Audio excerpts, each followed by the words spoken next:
자, 이어서 우리는 제7강입니다. 7강은 교재 페이지 30쪽 위에 12번 주택단지입니다. 주택단지는 우리 상식하고 조금 다릅니다.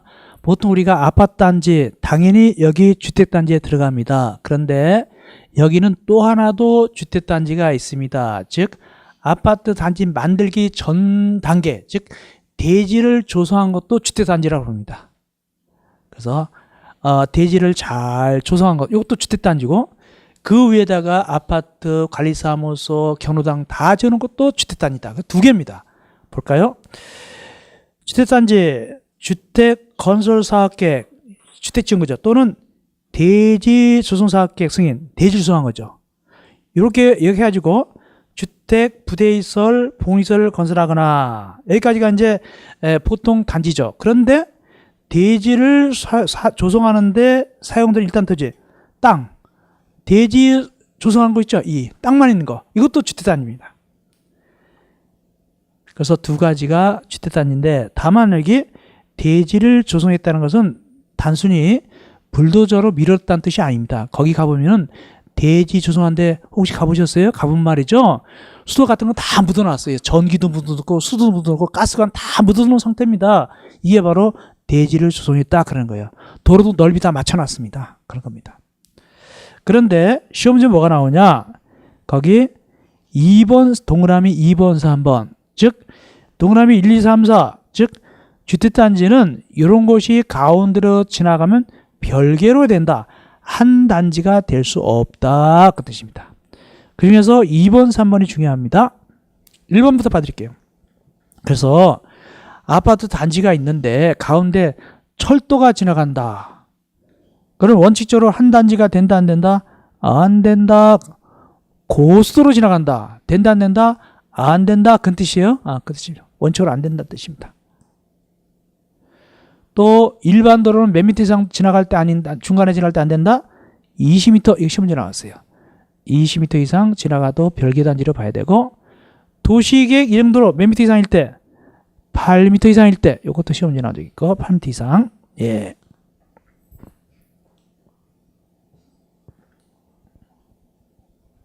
이렇게 우리가 주택단지를 보면 되겠고요. 이어서 부대시설, 본시설.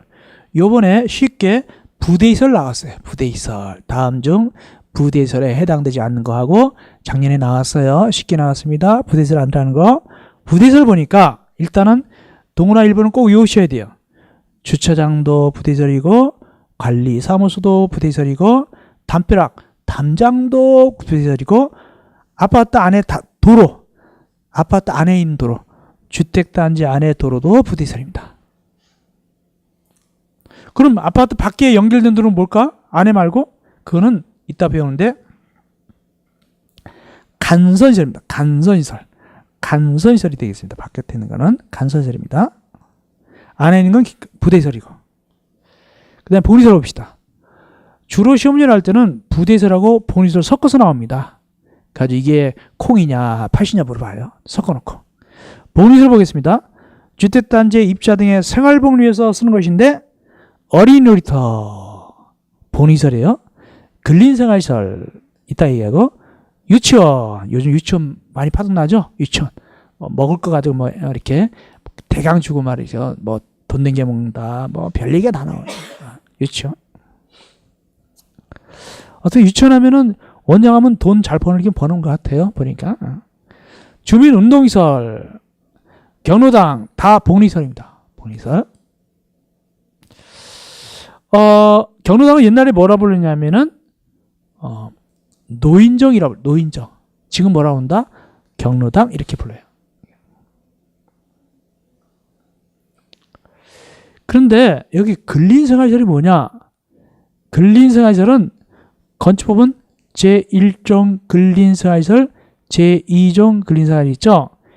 쉽게 얘기해서 우리가 여기서 볼 때 뭘 보냐면 아파트 단지 안에 상가를 생각하면 돼요. 아파트 단지 안에 상가가 근린생활시설이다. 슈퍼마켓 같은 거, 세탁소 같은 거, 뭐 여러 가지 있죠. 정리점 같은 거 여러 가지 있죠. 또 비디오 빌려주는 데도 있죠. 뭐 여러 가지. 이게 본시설이다. 다음 기반시설. 16번 기간시설. 15번의 기반시설하고 16번 기간시설은 거기 나오죠. 기반시설은 국토부부상 기반시설인데 뭐 도로 등등이 있습니다. 이건 뭐 참고로 보시면 되고, 기반시설은 도로 같은 거 이런 거 있죠.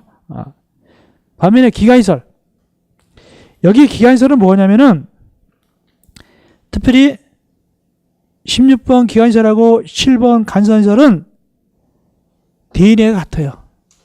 16번 기간시설과 17번 간선시설은 DNA는 같다. 그 종자는 같아요. 근데 이렇게 볼 때는 기간시설이고 저렇게 볼 때는 간선시설이다. 어떻게 됐는가? 그림 봅시다. 여기 아파트 단지가 있잖아요. 아파트 단지 안에 있는 기간시설하고 밖에 있는 기간시설을 연결하는 거. 아파트 안에 있는 기간시설, 밖에 있는 기간시설을 연결할 때 이걸 뭐라 한다? 연결 범위를 간선시설, 간선시설이라고 합니다. 그러니까 D는 같죠. 연결하는 거니까. 도로 연결한 것이 간선시설이고, 상하수 연결한 것이 간선시설이고, 지역난방 연결한 것이 간선시설이니까. 통신 연결한 게 간선시설이니까. 그래서 기간시설을 밖에 있는 기간시설, 안에 있는 기간시설 연결한 것이 간선시설인데, 17번 간선시설에서 그거 주관식 나왔어요. 이번에 작년에 나왔어요. 이렇게 나왔어요. 도로, 상하수 등등등등이 단지 안에 있는 게 원칙이다. 그래서 단지 안에 있으면 뭐가 되죠? 요거는 연결되는 거. 연결되는 것이 뭐죠? 연결 밖에 있어요. 연결되는 것이 기간시설, 간선시설이죠. 연결되는 것이 간선시설인데 예외적으로 안에 있으면, 원래 안에 있으면 기간시설이잖아요. 근데 안에 들어가도 이쁘게 간선시설로 봐주는 거 있다. 굉장히 강조했어요. 제가 이거 시험 보기 전에. 안에 들어가도 이쁘게 간선시설 봐주는 게 있다. 어떤 거냐? 끝부분.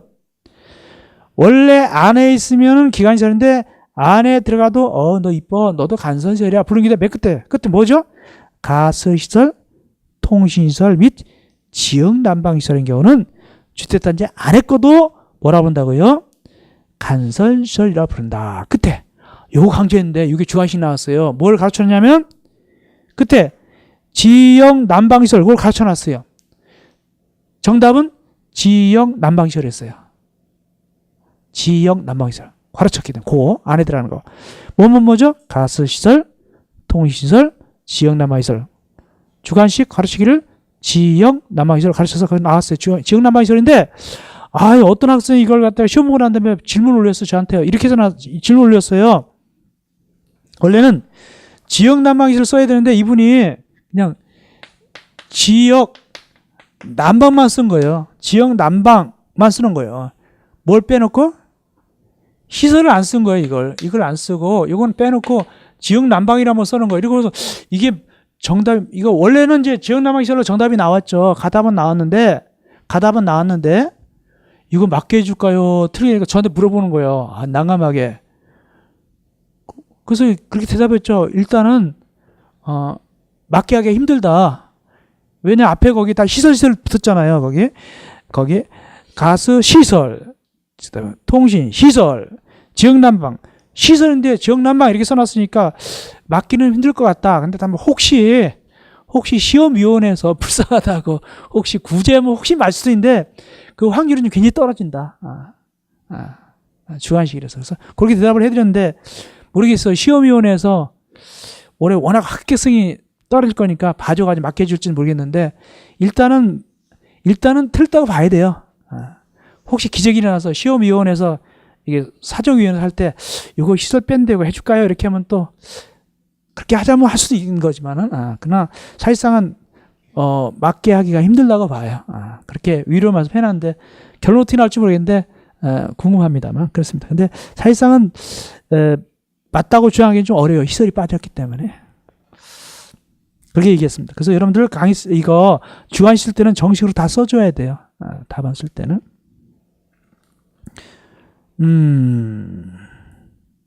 다음 공구. 공구는 이거예요. 공구는 이런 겁니다.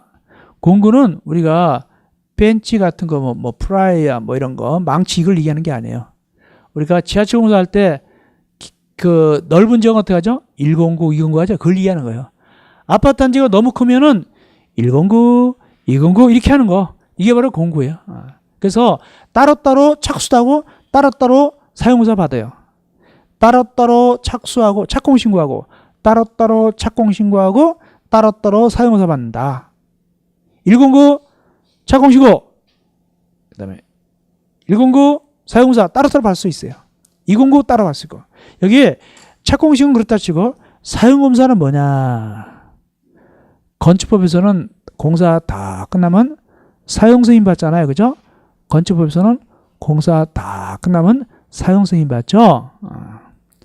여기선 주택법에서 뭐라고 하냐. 주택법은 주로 사용검사를 받는다. 그래. 공사 다 끝나면. 그래야지 아파트 들어가거든요. 그런 뜻입니다. 그래서 별도로 109 따로따로 209 따로따로 할 수 있어요. 그런 뜻입니다. 올라갑시다. 19번 세대 구분형 공동택. 세대 구분형 공동택 이겁니다. 세대 구분형 공동택은 아파트가 있으면 여기 만약에 701호다. 702호다 그러면 702호로는 말이죠. 중간에 막아가지고 이렇게 막은 다음에 따로 현관문 따로 문 따로 내고 현관문 따로 내고 여기 장인 장모 여기 사위네가 살고 이런 식으로 할 수 있어요. 이렇게 이게 세대 구분형이에요. 두 집이 사는 거요. 세 집이 사는 거요. 두 집 세 집이 살아요. 아파트 하나에. 그게 바로 세대 구분형입니다. 따로따로 화장실 있고 따로 부엌 있고 따로 방 있고 다 있어요. 다만 이거 나눌 때 이 콘크리트로 나누면 안 돼요. 가벼운 걸로 경계를 나눠야 돼요. 문이 있든가. 그러니까 그 안에 세대가 들어 살더라도 그 경계하는 그 벽이 너무 두꺼우면 안 돼요. 언제든 철거할 수 있어야 돼요. 가볍거나 문이 있어야 돼요.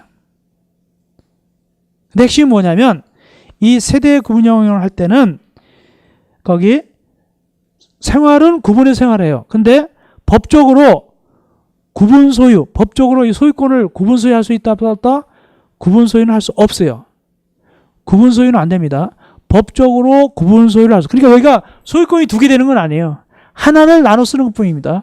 소유권 두 개 되는 게 아니에요. 구분 소유가 다 되는 게 아닙니다. 거기 구분 소유할 수 없다. 있느냐 아니라 없는 그런 거예요.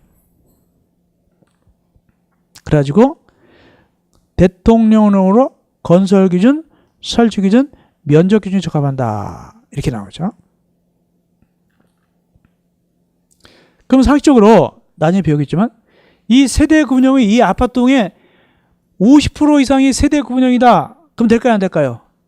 안 되는 거예요. 너무 복잡해져요. 시끄러워요. 엘리베이터 탈 때 사람들 기다려야 될 거 아닙니까? 그래서 나중에 배우겠지만 3분의 1 이상 되면 안 돼요.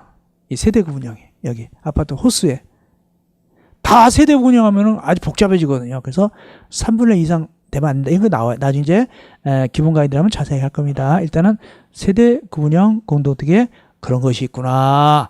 아파트를 쪼개가 쓸 수도 있구나. 쪼개가지고 세줄 수도 있어요. 쪼개가지고 뭐 신혼부부 세줍니다 해가지고 따로 쪼개가지고 줄 수도 있어요. 다음 도시형 생활택. 도시형 생활택은 300세대 미만을 갖다가 공유주택 규모로 줘요. 아까 공유주택 규모 얼마라고 했죠? 85 지금 뒤에라고 했죠. 예. 이게 어디다 냐면 도시형만 지었습니다. 도시형. 그리고 이게 뭐가 있냐면 나중에 배웠지만은 뭐 원룸형 제일 대표적인 게 원룸형이에요. 원룸형.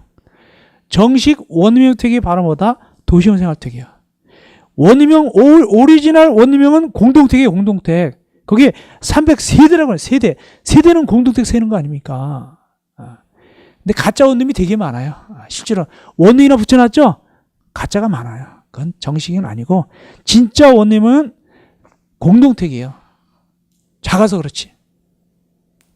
몇 세대 미만? 300세대 미만. 근데 시험 치를 때 이거 말장난 문제 300세대 이상 틀렸죠. 300세대 미만. 그래서 도시형 생활택은 세 가지가 있어요. 그 중에 대표적인 게 원명주택, 원룸주택. 원룸주택이 시험지 잘 나옵니다. 나중에 우리가 기본과할 때 배우면 됩니다. 다음 에너지 전략형 친환경주택. 건강 친환경주택 이거 21번, 20번 어떻게 나오냐면 이렇게 시험지가 나와요. 에너지 전략형 친환경주택 이렇게 합니다. 저에너지 건물 조성 기술 등 대통령령으로 정하는 기술을 이용하여 여기까지 나가다가 갑자기 꼬리를 누구로 붙여버리냐면 밑에 22번 건강친화형 뒷부분 붙여버려요. 실내 공기 오염물질로 취해 이렇게 엉뚱하게 붙여버려요. 그러니까 맞느냐 틀리냐. 그러니까 에너지 전략 기능하고 건강친화형은 확실하게 그 용어를 자세히 알고 있어야 돼요. 다른 거 접붙여가지고 내니까 헷갈리게. 그래서 돼지 얘기하다가 돼지는 어떻게 해요? 돼지는 코가 크죠. 몸통이 크죠. 그러다가 꼬리를 갖다 말꼬리를 싹 만들어 놓으면 안 되겠죠. 돼지 꼬리는 작아야 커요. 작잖아요. 근데 말꼬리를 싹 해렸다. 이런 식으로 틀리죠. 그런 식으로. 다음 장수명택. 장수명택은 오래오래 가는 주택이에요. 그리고 거기에 쉽게 변경할 수 있는 가변성과 수리 요익성이 우수함택이다. 쉽게 변경도 할 수 있고 수리도 쉽게 할 수 있어요. 이게 장수명택인데 이건 이미 주관식 나왔어요. 이렇게 물어봤어요. 구조적으로 오랫동안 해놓고 이런 쪽을 뭐라고 부르는가? 주관식 이미 나왔어요. 장수명주택 이렇게. 장수명주택 이렇게. 그러니까 이렇게 나올 수 있어요. 건강하고 쾌적한 실내환경 조성에서 실내 공기 오염물질 최소화할 수 있도록 이런 걸 무슨 주택이라 부르는가? 그러면 건강 친화형 주택 이렇게 쓸 줄 알아야 된다는 뜻이죠. 24번 리모델링. 리모델링은 시험 문제 많이 나왔어요. 리모델링. 올해 가장 유력합니다. 리모델링. 다시 또 유력해집니다. 리모델링. 아주 유력하죠. 리모델링. 우리가 리모델링 굉장히 관심 갖고 있잖아요. 그죠? 리모델링은 뭐냐? 사람으로 말하면 오래 가게 되면 주름살도 생기고 막 그래서 보톡스도 맞고 뭐 이렇게 하잖아요. 마찬가지 리모델링 그겁니다. 그래서 노후와 억제, 기능 향상을 위해서 하는 것인데 그게 몇 가지를 하는가? 리모델링은 그게 두 가지란다. 그게 두 가지 합니다. 1번이 대선, 2번, 3번이 증축입니다. 1번이 대선, 동그라미 2번 넘어가서 3번 묶어서 증축입니다. 증축. 그렇다면 여기는 아파트 같은 걸 얘기하는 거예요. 주택법이니까. 자, 아파트 리모델링은 두 가지 합니다. 하나는 대선, 하나는 증축입니다.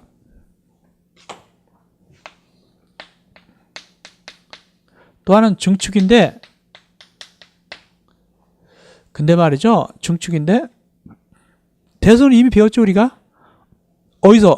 건축에서 배웠잖아요. 대략. 증축도 배웠는데 주의할 것은 이 아파트 증축할 때 말이죠. 이게 리모델링 할 때 증축할 수 있다고 했잖아요. 금방 증축할 수 있다고 했죠? 증축할 때 이렇게도 리모델링 하냐 이렇게. 이렇게도 하고 이렇게도 리모델링 하죠. 그죠? 근데 별도동도 지을 수 있어요. 이렇게도 리모델링 합니다. 증축은 별도동 같은 대지 안에서 딴 거 짓는 것도 리모델링이잖아요. 증축이잖아요. 이렇게도 돼요. 이것도 가능합니다. 다만 이렇게 다 가능한 건 뭐냐? 문제는 뭐다? 땅 지분이 커야 되겠죠. 그죠? 땅 지분이 없으면 그림의 떡이요. 이거 안 돼요. 못 해요. 땅 지분이 없으면 옛날 지은 아파트죠. 이렇게 할 수 있어요. 그러면 이 중에서 제일 위험한 게 어떤 걸까요? 제일 위험한 증축. 기역, 니은, 디귿. 어떤 게 가장 위험한 증축일까요? 그렇죠. 기억이죠. 요게 제일 문제가 돼요. 요게. 이걸 소위 말해서 수직 증축형 리모델링이죠. 리모델링이도. 이거 시험 문제 나왔어요. 몇 층까지 되는가? 이따 볼 겁니다. 혹시 여러분들 입주한다면 리모델링 아파트 입주한다면 여기도 세대수, 이건 세대가 늘어나죠. 세대수 증가형 리모델. 이것도 세대수 늘어나고 이것도 세대수. 이걸 세대수 증가형이라 불러요. 이것도 세대수 늘어나죠. 세대수 증가인데 만약에 여러분들이 입주한다면 조금 비싸도 어디 들어가는 게 나을까요? 기역 들어가는 게 나을까요? 혹시 사각호 들어가는 거? 니은 들어가는 거? 디귿 들어가는 거? 어디 들어가는 게 나을까요? 어디? 디귿이 당연히 디귿이죠. 기억은 좀 불안해요. 이거 불안해요. 물론 뭐 법이 맞잖아요. 니은도 좀 불안하죠. 얘는 튼튼한데 얘가 무너지면 가지는 무너지니까 얘가 나아요. 그래도. 근데 이 양반들이 이 세대수를 왜 늘릴까? 이 기존의 사람들이 경제적으로 이익 보려고, 그죠? 여기 몇 세대만 팔아도 리모델 비용 나오잖아요. 그죠? 나오죠. 경제적 이익 보잖아요. 아파트 값도 올라가고 이렇게 하기 때문에 하는데 다만 이거 하면 면적이 필요하죠. 이거 면적 필요하죠. 이 면적 어떻게 쓰냐면 원래 자기가 이걸 늘릴 수 있어요. 이걸 자기네 집 늘릴 걸 모아가지고 이렇게 하는 거예요. 이렇게 하는 거예요. 이거 하기 싫으면 자기 집만 늘리면 돼요. 각각 집 늘리면 돼요. 20평짜리 30평짜리 늘리면 됩니다. 그렇게 하지 않고 그냥 20평 살고 우리 늘릴 걸 모아가지고 세대수 늘려서 이거 돈 벌자 이렇게 할 수도 있어요. 이게 세대수 증가해. 그래서 자기가 늘릴 걸 다 합쳐서 이게 하는 게 바로 이게 세대수 증가하는 거예요. 무조건 늘린 건 아니고. 이거 하기 싫으면 자기 아파트면 늘리면 되죠. 뭐 자기 거. 그렇게 되는 거예요. 자, 증축. 증축은 동그라미 1번 있고 동그라미 2번이 있습니다. 1번부터 보겠습니다. 1번. 기초니까 간단히 천천히 봐야 될게요. 1번. 일단은요, 이렇습니다. 주택법에 의해서는 공사 다 끝나면 아까 뭐 한다고 그랬죠? 사용검사 한다고 그랬죠? 그래서 사용검사일부터 이렇게 합니다. 일단 기간 전에.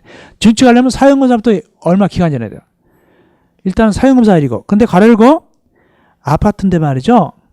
아파트는 다 완료가 됐는데 아직 관리사무소나 주차장 같은 거 완료가 안 됐어요. 이때는 사용검사 안 내죠. 가려고. 이때는 뭐만 내준다? 임시 사용 승인 내죠.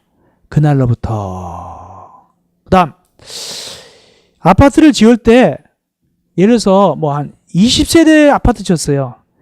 20세대 아파트 질 때는 주택법을 안 해요. 건축법으로 해요. 건축법으로. 예를 들어서 세대수가 커야 주택법으로 가는 거예요. 근데 20세대 정도면 건축법으로 가요. 그러면 우리가 배웠잖아. 앞에서 건축법에 의해서 아파트 지었다. 20세대. 그때 나중에 뭐 받죠? 사용의사 받아요? 사용승인 받아요? 사용승인 받아요 그랬죠? 그날로부터 각각 그날로부터 몇 년 지나야 증축한다? 몇 년 지나야? 15년이 지나야 증축하는 거예요. 15년이 경과돼야 증축하는 겁니다. 그런데 그럼 대표는 뭘 뽑으면 될까요? 사용검사일로 뽑을까요? 임사용 승인을 뽑을까요? 사용 승인을 뽑을까요? 대표 어느 날부터 15년 경과 제일 많을까요? 아파트는 사용검사일 가장 대표적인 게 사용검사일입니다. 아시겠습니까? 몽땅 다 지은 거 아파트 사용검사일부터 15년 경과가 대표입니다. 마치 축구 대표하면 손흥민 하듯이. 근데 자세히 들어보면 사용검사일도 있고 임사용승인도 있고 예외적으로 건축법상 사용승인부터 있어요. 그날부터 몇 년 경과? 15년 지나야 증축하는 거예요. 아파트 증축. 리모델링 할 때 10년짜리 증축 못해요. 리모델링 할 때. 그런데 그 15년을 갖다가 말이죠. 괄호열고 15년 이상 20년만 날짜 따로 정할 수 있어요. 누가? 시도조례로. 시도조례로. 그러니까 원래 15년 지나야 증축하는데 우리 서울특별시는 서울특별시 조례를 해서 16년 지나야 증축할 수 있다. 이렇게 정할 수도 있고 우리 경기도는 17년 지나야 증축할 수 있다. 이렇게 정할 수 있다는 얘기입니다. 가르고 조례로 할 수가 있어요. 그러면 자 증축은 늘어나는 거예요? 줄어드는 거예요? 늘어나죠. 얼마까지 늘냐? 자기네 집 평수의 30% 또는 40%까지 늘릴 수 있어요. 각 집집마다 원래 있는 평수의 30% 이내 또는 40%까지 늘릴 수가 있는데 아니 왜 40%까지 늘릴까? 작은 집 85제곱미터 미만인 그 주택은 40%까지 늘려줘요. 40%까지 늘릴 수 있습니다. 그래요. 요거. 그리고 이제 공용 부분은 이거 면적이 안 들어요. 공용 별도 보너스. 예를 들어서 뭐 엘리베이터 만든다 이런 건 별도예요. 이런 건 별도로 여기 안 들어갑니다. 근데 요거 늘리는 거 있잖아요. 요거 늘리는 걸 모아가지고 어떻게 할 수 있다고요? 세대수를 증가시킬 수도 있어요. 넘어가 봅시다. 32쪽.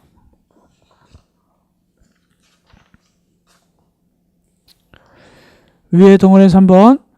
위 2에 따른 각 세대 증축 가능 면적을 합산한 면적법이 17번 모아가지고 기존 세대수 몇 퍼센트 내서 세대수 증가시킬 수 있다? 15%. 저는 10%였어요. 15%까지 늘 수 있다. 저는 10%인데. 그러니까 만약에 100세대면 몇 세대까지 늘 수 있다? 15세대까지 늘 수 있다는 얘기예요. 모아가지고. 그런 뜻입니다. 이렇게 늘리는 리모델링을 뭐라고 한다? 일명 세대수 증가형 리모델링이라 부른다. 세대수 증가형 리모델링인데 이 그림이 있다. 이 중에서 제일 문제가 되는 게 뭐냐? 수직으로 올라가는 거. 이걸 뭐라고 하냐면 수직 증축형 리모델링인데, 수직 증축형 리모델링은 기역, 니은 조건이 있어요. 무너지니까. 지가 올라가봤자 몇 개층까지 올린다? 3층까지밖에 못 올려요. 그러니까 수직으로는 많이 올려봤자 몇 층이라고요? 3계층까지밖에 못 올립니다. 3계층밖에 못 올린다. 그리고 구조도 같은 게 있어야 돼요. 구조도 없이 막 올리다가 큰일 나니까요. 있어야지 그거 보고서 올리니까. 그래서 기역, 니은 요건 하에서 수직 증축을 할 수가 있어요. 그런 뜻입니다. 여기가 리모델링이었습니다. 공동택에 대한 리모델링입니다. 이어서 25번 리모델링 기본계획. 자, 세대수 증가형 리모델링하면 사람이 늘어나요, 줄어들어요? 늘어나죠? 그럼 교통도 막 그렇고 학교도 그렇잖아요. 그래서 도시 가밀 같은 게 문제가 되기 때문에 미리 기본계획을 세워요. 이걸 뭐라 한다? 리모델링 기본계획이라 부른다. 세대수가 늘어나는 리모델링 할 때 이걸 리모델링 기본계획을 세우는데 이걸 리모델링 기본계획이라 부른다. 다음 26번 입주자, 27번 사용자. 여기 입주자하고 사용자는 말이죠. 사용자는 저기하고 같아요. 사용자는 여러분들 실무하고 같아요. 사용자는 공동택할법에서 세든 사람 있죠? 나머지 밑에 사용자, 세든 사람이죠. 즉 공동택을 임차하여 사용하는 자, 그러니까 사용자예요. 실무에서 배웠죠? 입주자는 조금 달라요. 입주자는 여기서 주택법상 입주자는 1번 주택을 공급받은 자. 아직 아파트 입주 안에서도 분양받은 자도 입자라고 그래요. 여기서는. 두 번째, 주택의 소유자 또는 그 소유자를 대리하는 배우자 및 직계존비서. 이거는 리모델링 할 때. 60인주가 리모델링이에요. 리모델링 할 때 입자 그러면 소유자, 그 소유자를 대리하는 배우자, 직계존비서를 갖다가 입자라 불러줘요. 여기서는. 주택법에서는 그렇습니다. 공동택관리법은 실무에서 하는데 그건 좀 다르죠. 여기 66조는 리모델링 할 때 입자 그러면 누구 얘기한다? 소유자, 또 소유자를 대리하는 배우자. 그러니까 내가 소유자면 나의 부인이 입자가 된다는 얘기죠. 리모델링 할 때. 또 직계 존속 비속. 내가 소유자면 나의 어머니 아버지도 입자가 되고 비속. 나의 아들 손자도 입자가 된다는 얘기예요. 대리하면은. 그런 뜻입니다. 알고 있죠? 직계 존속 비속. 여러분들 존속 폭행이 가중처벌 받는 거예요? 비속 폭행이 가중처벌 받는 거예요? 존속 폭행이죠. 존속 폭행이. 예. 너무 좀 이상하게 얘기했구나. 나쁜 것만 얘기했네 제가. 그럼 배우자의 부모를 때렸다. 존속 폭행일까요? 아닐까요? 그것도 존속 폭행으로 같이 처벌합니다. 똑같습니다. 됐고요. 사용자는 세든 사람이죠. 전세권자, 임차권자, 소위 말해서. 다음 관리주체. 이거는 어디서 배우는 것이다? 공동택관리법, 실무에서 배운 겁니다. 공동택관리법상 관리주체는 모두 몇 가지가 있다? 5가지가 있다 라고 배웠을 거예요. 그죠? 하나하나 봐드릴까요? 간단하게. 1번이 뭐냐면 자치관리할 때. 자치관리할 때 관리주체는 뭐라고 배웠어요? 자치관리기구 아니라고 배웠죠? 누구라고 배웠죠? 자치관리기의 대표자인 공동택관리사무 소장 이렇게 배웠을 거예요. 분명히. 그죠? 그래서 자치관리할 때. 자치관리는 주택관리업자가 개입하는 것이 아니죠. 스스로 소장이 뽑는 거예요. 아파트 그 주민들이. 예. 두 번째, 2번은 인계하기 전의 사업체. 이건 또 뭐야? 이거는 아파트를 그 건설회사가 지었으면 사용공사 받잖아요. 그죠? 사용공사 받자마자 건설회사가 떠납니까? 일정 기간 동안 관리해 줍니까? 일정 기간 관리해 주죠? 그게 바로 인계하기 전의 사업체예요. 보통 언제까지 관리하죠? 요거 인계하기 전 사업체는 언제까지? 입주인자에 얼마가 입주할 때까지? 과반수가 입주할 때까지. 들어봤어요? 그때까지. 이게 사업체예요. 다음 주택관리업자 위탁관리할 때, 맡길 때. 맡기는 건 주택관리업자도 맡기죠. 근데 이번에 이 사업체가 관리하다가 그 주민들이 인수인계를 늦게 받게 되면 누구한테 맡겨버린다? 3번에 주택관리업자한테 맡겨도 돼요. 그렇게 됩니다. 실무에서 들어봤습니까? 그 얘기를? 아직 배웠나 안 배웠나 모르겠네. 주택관리업자 위탁관리인데 그러면 보통 아파트는 1번 아니면 3번이에요. 1번은 자치관리고 3번은 위탁관리예요. 그러면 실무에서 들어봤어요. 어느 관리가 많다? 자치관리가 많다? 위탁관리가 많다? 보통 아파트. 위탁관리가 많아요. 위탁관리, 주택관리 업자는 말이죠. 소장인을 100명 이상 데리고 있는 업자도 있어요. 파견해. 100명 이상 데리고. 파견합니다. 자, 임대사업자. 임대사업자도 관리처가 돼요. 임대아파트 할 때. 임대아파트 할 때. 임대아파트. 근데 임대아파트를 3번에 주택관리업자는 맡길 수도 있고 임대사업자 본인이 할 수도 있어요. 이 4번은 본인이 관리하는 거예요. 이거 임대사업자가. 3번처럼 맡길 수도 있어요. 임대아파트도 위탁관리할 수 있어요. 4번은 본인이 직접 해요. 임대사업자. 이걸 뭐라 하면 자체관리라고 해요. 자체관리. 임대주택부는 자치가 아니라 뭐라고 한다? 자체관리예요. 자체관리라고 합니다.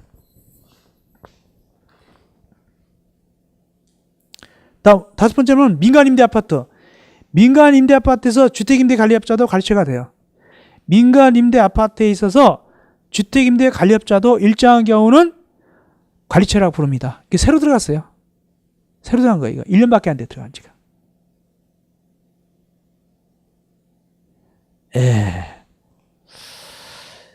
다음 2번 다른 법률과의 관계. 그래서 주택의 건설, 짓는 거, 공급, 분양하는 거에 대해서 다른 법률에 필요한 게 좀 빼놓고는 이 법이 우선해요. 주택법이 우선해요. 근데 중요한 것은 거기에 주의하세요. 주택의 건설, 공급만 나오지 관리는 안 나와요. 관리 없죠? 관리 없어요. 왜 관리가 없냐? 주택의 관리는 어디서 할 거니까 다음 배울 공동택관리법에서 관리해요. 공동택관리법에서 관리합니다. 다음 배울 공동택관리법에서 관리하기 때문에 관리력이 빠집니다. 빠지게 돼 있어요. 그렇게 됩니다.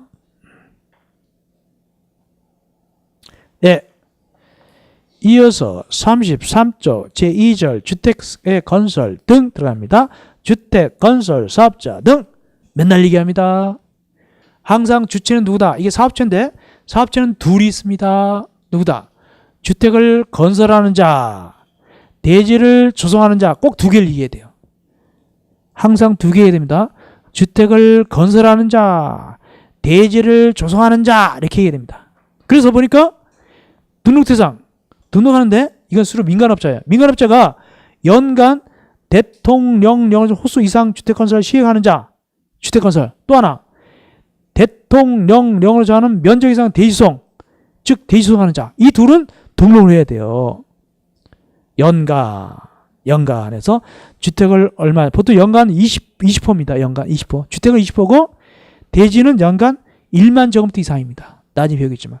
주택은 20호 이상, 대지는 연간 1만 제곱미터 이상. 이럴 때 등록을 해야 돼요. 누구한테? 국토교통부 장관한테. 그런데 거기 비등록 대상, 즉 기역부터 비읍까지 얘네들은 등록 안 하고도 할 수 있다. 얘네들은 등록 안 하고도 아파트 지을 수 있다는 뜻이에요.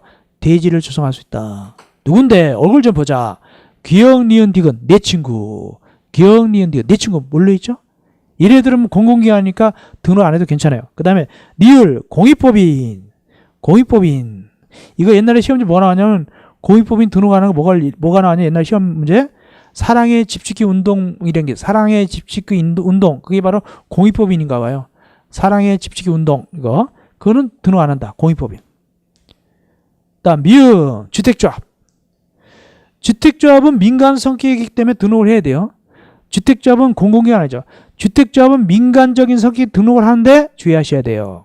괄호 주택조합하고 누구하고 손잡고 할 때 주택조합과 등록사업자가 같이 손잡고 할 때 이 등록사업자는 뭐냐면 건설회사예요. 민간건설회사. 그래서 주택조합하고 민간건설회사가 같이 할 때는 등록 안 한다. 주택조합이. 왜?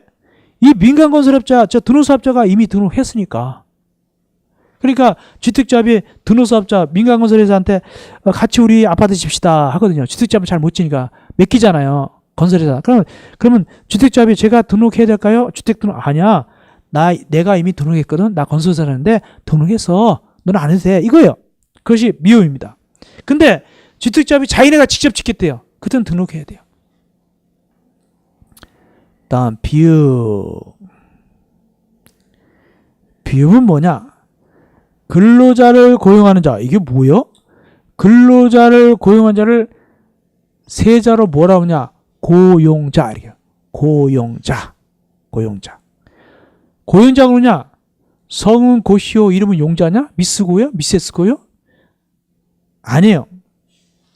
이거 뭐냐면 근로자를 고용하는 자가 뭐냐면 회사 측이에요. 회사 측. 즉 LG전자에서 LG전자가 근로자 고용한 자예요. 자기 직원들을 위해서 아파트를 지어준다. 이게 근로자를 고용한 자예요. 그래서 LG전자가 자기 직원들을 위해서 아파트 지을 때 이게 고용자가 되는 거예요. 보통 이렇게 지을 때는 이익을 창출하기 위해서 짓습니까? 복지 차원에서 짓습니까? 복지 차원에서 짓죠? 그럴 때 이 근로자를 고용한 자는 LG전자는 등록하지 않고도 아파트 지을 수 있어요. 왜? 가로 열고 누가 같이 지니까 등록사업자가 공동으로 지니까 건설회사하고.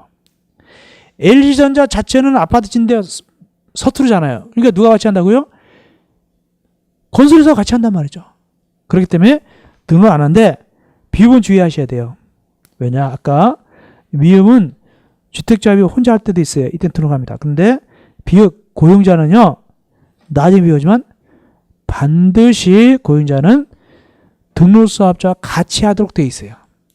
그렇기 때문에 고용자가 등록하는 경우는 없어요. 왜? 항상 등록사업자와 같이 하도록 되어 있으니까. 이미 등록사업장 등록했으니까. 그렇게 하셔야 돼요. 세 번째, 등록할 때 자본금, 기술인력, 사무실 면적 이런 건 다 대통령령으로 정할 것이다. 그건 나중에 이제 배우면 돼요. 자본금도 있어야 돼요. 됐습니다. 자, 그 다음에 이제 뭐로 들어가냐면 이제 우리는 이제 공동사업 주체, 공동사업체인데 공동사업체는 말이죠. 세 가지 경우가 있어요. 누구냐? 동업하는 거예요. 왜 동업하냐? 아파트 짓기에 서투르니까. 누구냐? 토지 소유자 서툴러요. 그래서 등록사업자와 같이 하는 거예요. 두 번째, 니은 주택조합 서툴러요. 그래서 등록사업자와 같이 하는 거예요. 건설회사하고. 디귿 고용자도 서툴러요. 그래서 등록사업자와 같이 하는 거예요. 건설회사하고. 이런 겁니다. 이걸 우리는 공동사업체라고 부르는데 시험지 낼 때 말이죠. 말장난 문제를 내요. 어떻게 내냐면 기역, 니은, 디귿에서 공동으로 할 수 있다, 해야 한다. 이걸 막 바꿔서 내요. 그렇게 나와요. 자, 해보겠습니다. 첫째, 토지소유자. 토지소유자는 등록사업자고 공동으로 사업을 시행하여야 합니까? 할 수 있습니까? 시행할 수 있다. 그렇게 하셔야 돼요. 만약에 시험지 낼 때 해야 한다면 틀려요. 할 수 있다. 이해하셨어요? 토지소유자. 두 번째, 조합, 니은. 주택조합은 등록사업자고 공동으로 하여야 합니까? 할 수 있습니까?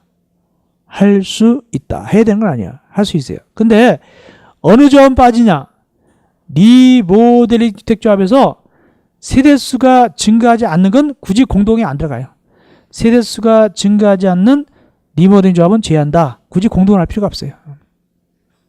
그 다음에 원래 누구하고 같이 한다고요? 주택조합이 등록사업자하고 같이 하는데 다만 가르고 등록사업자 말고 대타로 누굴 쓸 수 있냐? 지방자치단체, 한국도시대공사, 지방공사. 즉 세 친구를 대타 쓸 수도 있어요. 세 친구를. 영국가 빠져요. 네 친구에서.